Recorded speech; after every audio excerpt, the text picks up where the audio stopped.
नमस्कार, मैं कमलेश कबीर आपका एक बार फिर हार्दिक स्वागत करता हूं इस नए एपिसोड में।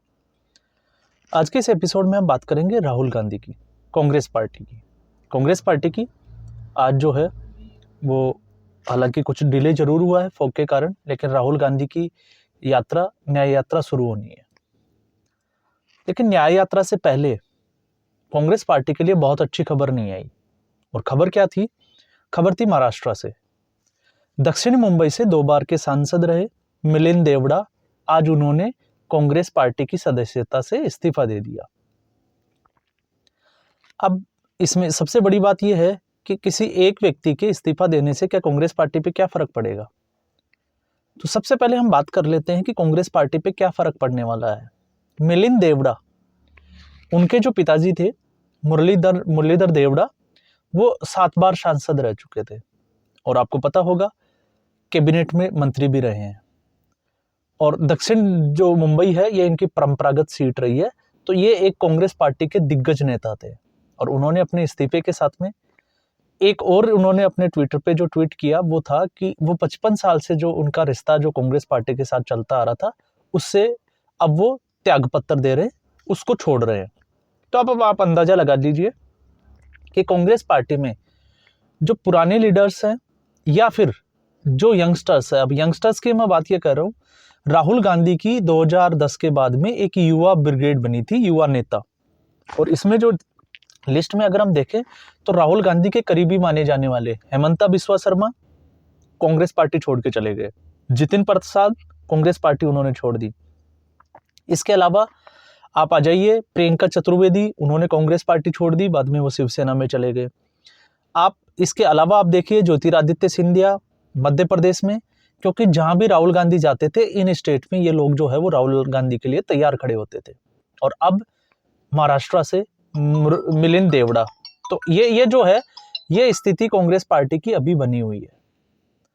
अब जब जैसे जैसे ये नेता, अब इनके अलावा अगर हम देखें तो एक सचिन पायलट जो है उन्होंने भी हालांकि प्रयास किया था। तो इसमें न्याय यात्रा से पहले अब सवाल ये उठता है कि क्या कांग्रेस पार्टी में इन लोगों के साथ में न्याय नहीं हुआ, और अगर इन लोगों के साथ कांग्रेस पार्टी ने न्याय नहीं किया तो फिर न्याय यात्रा का उनका फायदा क्या है। अब दूसरा, इसका राजनीतिक गलियारों में भी अगर आप देखोगे तो जयराम रमेश ने एक स्टेटमेंट दिया है और उन्होंने सीधा आरोप जो है वो प्रधानमंत्री नरेंद्र मोदी पे लगाया है। और उनका आरोप यह है कि इनके जो इस्तीफे की जो टाइमिंग है मिलिंद देवड़ा की, वो टाइमिंग जो है वो प्रधानमंत्री नरेंद्र मोदी ने तय की है। तो अगर इस तरह के कोई आरोप अगर लगाए जाते हैं तो आप अंदाजा लगा लीजिए कि कांग्रेस पार्टी का क्या भविष्य है। क्योंकि किसी दूसरी पार्टी के ऊपर आरोप लगाना, क्योंकि आपकी प्रतिद्वंदी जो पार्टियां हैं, विपक्षी जो पार्टियां हैं, जो आपके अपोनेंट्स है, वो हमेशा इस मौके के इंतजार में रहते हैं। तो अगर भारतीय जनता पार्टी ऐसा करती है तो इसमें कोई बुराई नहीं है, क्योंकि कई बार हमने देखा है कि भारतीय जनता पार्टी के नेता भी जो है वो या तो निकाल दिए जाते हैं या वो भी दूसरी पार्टी ज्वाइन कर लेते हैं। तो ये कोई बहुत बड़ी बात नहीं है। लेकिन सबसे बड़ी बात ये होती है कि न्याय यात्रा शुरू होने से पहले, और दूसरा जिसका हम अंदाजा लगा रहे थे, और अंदाजा ये लगा रहे थे हम कि राम मंदिर के जो विरोध करके और राम मंदिर के उद्घाटन समारोह में कांग्रेस पार्टी ने नहीं जाने का मन जो बनाया है वो कांग्रेस पार्टी के लिए बड़ा घातक सिद्ध हो सकता है, और उसकी शुरुआत भी हम यहाँ से मान सकते हैं। और ऐसा मैं इसलिए कह रहा हूँ क्योंकि आचार्य प्रमोद कृष्णम की भी एक इस पे ऊपर टिप्पणी आई है और उन्होंने जो है वो बिल्कुल कहा है कि ये जो है ये प्रकोप की शुरुआत हो चुकी है। और कांग्रेस पार्टी के कुछ जो नेता है वो ये चाहते हैं कि राहुल गांधी जो है उसके करीबी नेता जो है वो पार्टी छोड़ के चले जाएं। तो ये लोग जो है वो कांग्रेस पार्टी नहीं छोड़ रहे, ये गांधी परिवार को छोड़ रहे हैं। ये आचार्य प्रमोद कृष्णम की टिप्पणी है।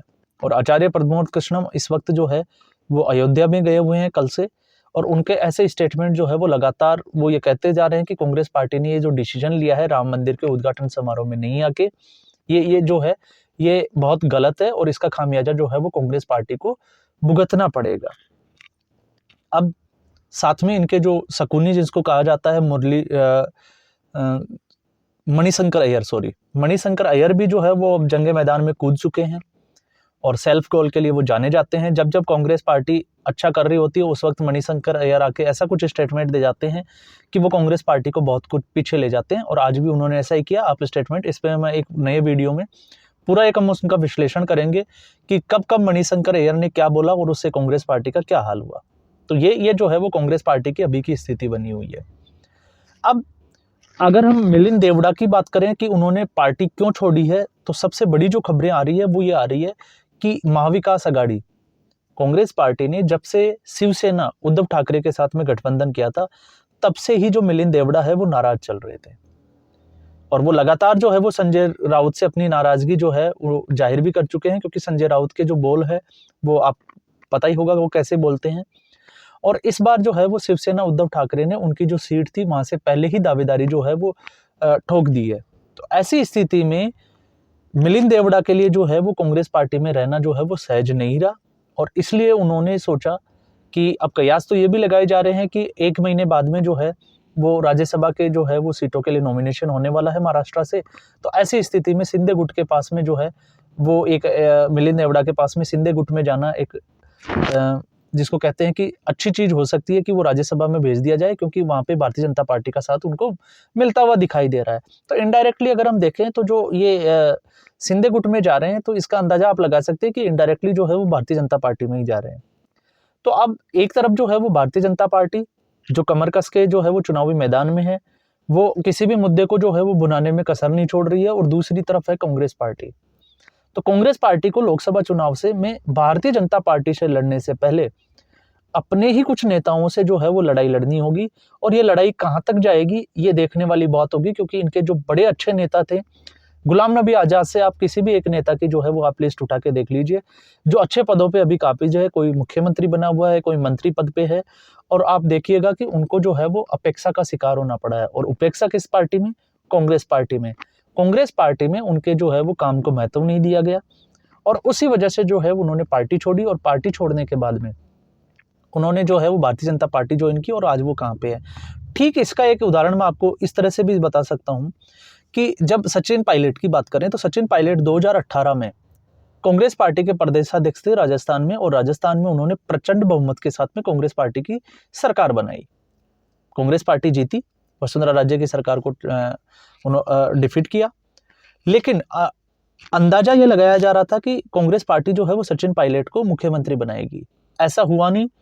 तो कांग्रेस पार्टी में जितने भी जो कार्यकर्ता थे, सचिन पायलट के जो समर्थक थे, उनको लगा कि 2.5 साल के फॉर्मूले पे, जो कि पहले से ही कयास लगाए जा रहे थे, उस पर वर्कआउट होगा। लेकिन 2.5 साल गुजर जाने के बाद में भी जब सचिन पायलट को नजरअंदाज कर दिया गया, उनकी राजनीति को नजरअंदाज कर दिया गया, तो फिर उनके समर्थकों ने और सचिन पायलट ने एक फैसला लिया था, और उसके बाद में मानेसर कांड आपको याद हो गई।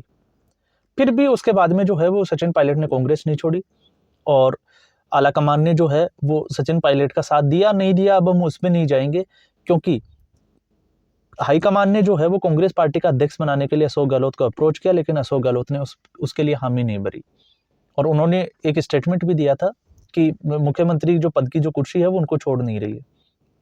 साथ में उन्होंने जो है वो सचिन को नाकामा, नकारा और पता नहीं कई चीज़ों के वर्ड से उन्होंने वो यूज़ किए थे सचिन पायलट के खिलाफ। और फिर उसके बाद में जब कांग्रेस पार्टी इस बार विधानसभा चुनाव में उतरी, तो Ashok Gehlot one man army की तरह थे। हालांकि सचिन पायलट जो है वो वर्क कर रहे थे, लेकिन वो जो कोऑर्डिनेशन होना चाहिए था दोनों के बीच, वो कहीं भी जो है वो दिखाई नहीं दिया पूरे चुनाव के दौरान, और खामियाजा भुगतना पड़ा कांग्रेस पार्टी को। गुर्जर समाज ने पहले ही ऐलान कर दिया था कि वो अशोक गहलोत और कांग्रेस पार्टी को सबक सिखा के रहेंगे, और हुआ भी यही। जहां 42 सीटों पे सचिन पायलट का प्रभाव माना जाता, वहां पे लगभग जो है वो 11 से 15 सीटों के आसपास जो है वो कांग्रेस पार्टी सिमट के रह गई।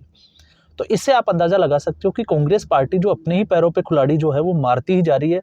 और फिर हम ये कहते हैं कि नहीं, हम लोग भी चाहते हैं कि कांग्रेस पार्टी जो है वो मजबूत विपक्ष बन के जो है वो वापस भारतीय जनता पार्टी के सामने खड़ी हो, क्योंकि लोकतंत्र में सत्ता पक्ष के साथ में विपक्ष का मजबूत होना भी बहुत जरूरी होता है। लेकिन अभी ऐसी कोई संभावनाएं जो है वो, जिस तरह से कांग्रेस पार्टी का हाईकमान डिसीजन ले रहा है, आला कमान की जो सोच है, उनके वर्क करने का जो अपना एक तरीका है, उस हिसाब से अभी तक जो है वो लग नहीं रहा कि कांग्रेस पार्टी भी ये चाहती होगी कि वो वापस से जो है वो फाइट में आए। मैं अभी यहाँ पे ये नहीं कहूंगा कि कांग्रेस पार्टी जीतने की वो कयास कर उम्मीद लगा रही होगी या प्रयास कर रही होगी।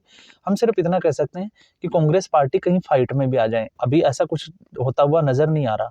और सबसे बड़ी वानगी आप देखिए कि पश्चिमी बंगाल, एक स्टेट की मुख्यमंत्री और एक स्टेट की जिसको नेशनल पार्टी का दर्जा भी हम नहीं कह सकते, उन्होंने पश्चिमी बंगाल में तृणमूल कांग्रेस की जो हेड है ममता बनर्जी, उन्होंने कांग्रेस पार्टी को 2 सीटों के लिए बोला है कि कांग्रेस पार्टी चाहे तो बंगाल में 2 सीटों पे चुनाव लड़ सकती है, और अगर तीसरी सीट उनको चाहिए तो सोनिया गांधी खुद जो है वो उनको चला के फोन करे, उनका फोन नहीं आएगा। और उन्होंने अपना जो है कन्वीनर भी भेजने के लिए जो है ऐसी मीटिंग के लिए मना कर दिया है। तो आप एक अंदाजा लगाइए कि ऐसी जो क्षेत्रीय पार्टियां हैं वो कांग्रेस पार्टी पे किस तरह का दबाव बना रही है, और कांग्रेस पार्टी उस दबाव में कैसे काम कर रही है। अब भारत न्याय यात्रा शुरू हो रही है, और भारत न्याय यात्रा का कितना इनको फायदा मिलेगा ये लोकसभा चुनाव में देखने को मिलेगा। लेकिन उससे पहले इन्होंने 22 जनवरी का जो कार्यक्रम था उसमें हिस्सा नहीं लेने का फैसला जो था वो करके कांग्रेस पार्टी ने अपने लिए जो है वो एक खड्डा तैयार कर लिया। अब संशय ये भी है कि क्या कांग्रेस पार्टी 2019 में जो लोकसभा की सीटें थी क्या उनको भी रिपीट कर पाएगी, या उनमें से भी जो है उनकी सीटें कम होती हुई नजर आएगी। तो आज के एपिसोड में बस इतना ही, फिर हम एक नए एपिसोड के साथ हाजिर होंगे। तब तक के लिए नमस्कार।